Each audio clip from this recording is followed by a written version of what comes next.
Doug, there's this kind of theory. It's not just my theory, but it is also my theory that Bibi attacked the Iranians not because they were getting closer to a nuclear weapon, but because they appeared to be getting closer to a deal. And he didn't want there to be a deal because having the threat of Iran is essential to him staying in power. Um, and so I'm sure he's happy if they're not going for a deal. But what I don't think he can tolerate is stability in the region. Because if there is stability in the region, Bibi Netanyahu is in political trouble. And I just want to get your assessment of whether you think there's any risk of stability breaking out. No, I think BB's political coalition is secure because I don't anticipate stability here. I mean, first of all, we don't know the battle damage assessment of the strikes, and probably more important than the 14 deep penetrating bombs that the U.S. dropped are the days that the Israelis struck nuclear sites and leadership targets, the nuclear scientific community, the launchers of long range missiles that can hit Israel and so forth. So that battle damage assessment is also going on. But I think the prospect that even Fordo, the site in question, was obliterated. I very much follow Rosa's logic that would just defy a couple decades of Iranian wisdom that they left everything intact there, waiting for us to strike. And I think that you're right. The initial precondition, the essential precondition for the Israeli strikes was simply the weakness of Iran. The fact that its proxies had been decimated, that the air defense in Iran itself had been reduced dramatically, and this was a golden opportunity for Bibi. And then it looked as though the Trump administration was about to agree a deal that might have allowed some enrichment. And when you combine those two factors, he could do it. There was an available target set. Iran was down, and he might have to live tomorrow with a bad deal. I think you tick all the boxes in terms of his attack formula. So, Kori, here's a tough question. Do you think that Trump has done more to damage the Iranian scientific establishment or the U.S. scientific establishment? um, so I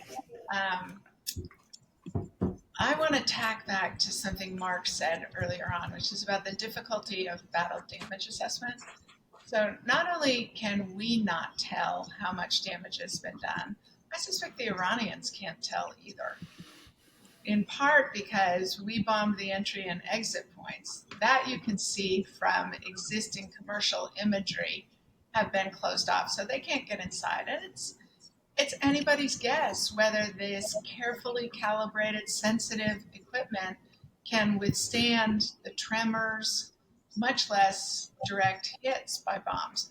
So I think nobody knows what's actually happening, and which makes me not. So I was surprised that the president pulled the trigger. I had thought until Friday that Trump doesn't want another war in the Middle East. He doesn't have the stomach for that. But when one of my colleagues helped me understand that Trump doesn't think he's joining a war in the Middle East, he thinks he's firing one shot at the OK Corral and walking away. So the one and done is how Trump's thinking about it. And I think what he has proposed on the ceasefire demonstrates it. I mean, we offered Iran a ceasefire with no conditions. We didn't require a commitment from them that they wouldn't try and rebuild the program. We didn't require a commitment from them that they weren't going to try and reestablish their defense in depth.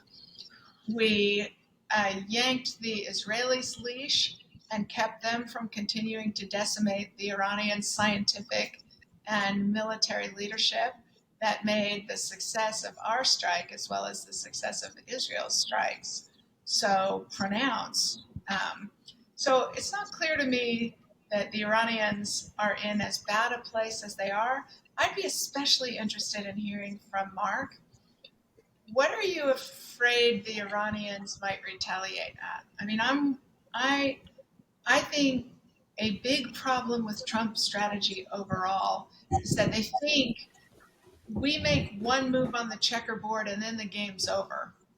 And even though the Iranians have a weak hand, they've been mighty creative at playing weak hands historically. Do you think they are playing a weak hand well now? Yeah, So by the there's way, I just yeah. want to give Kori credit there because we hear a lot of talk about 3D chess and four-dimensional chess and checkers. And what Kori has said effectively is that Trump is playing one-dimensional checkers. He makes one move in one direction, and then the game is over. Anyway, go on.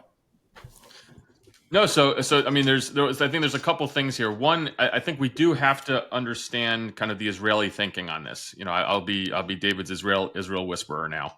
When I talk to my friends who former Mossad and Israeli intelligence officers, they're a little more kind of optimistic. They've done some significant damage, but they also and this has been now kind of used often in the press. They cite the Lebanon model, in which they're not done.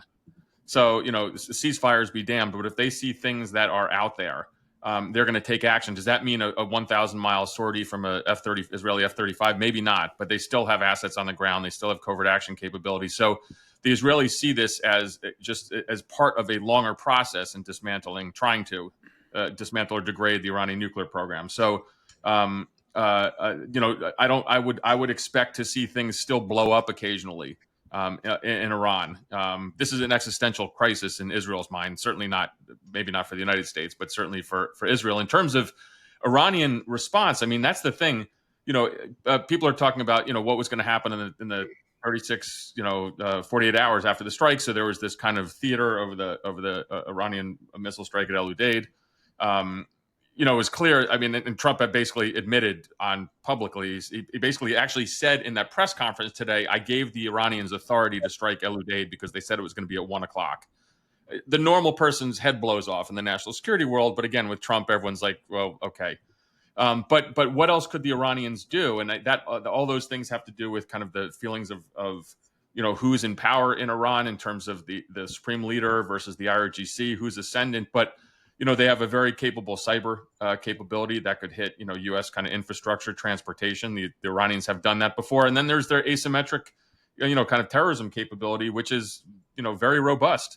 Forget all the Fox News things about sleeper cells that DHS is arresting Iranians. That's not what we're talking about here. This is attacks about U.S. interests, overseas U.S. embassies, U.S. tourists. I mean, it took after the Israelis killed Ahmad Mughniya, Hezbollah senior member, it took Hezbollah with Iran's assistance over a year to respond, killed some Israelis in Bulgaria. And so there's a lot that Iran could do.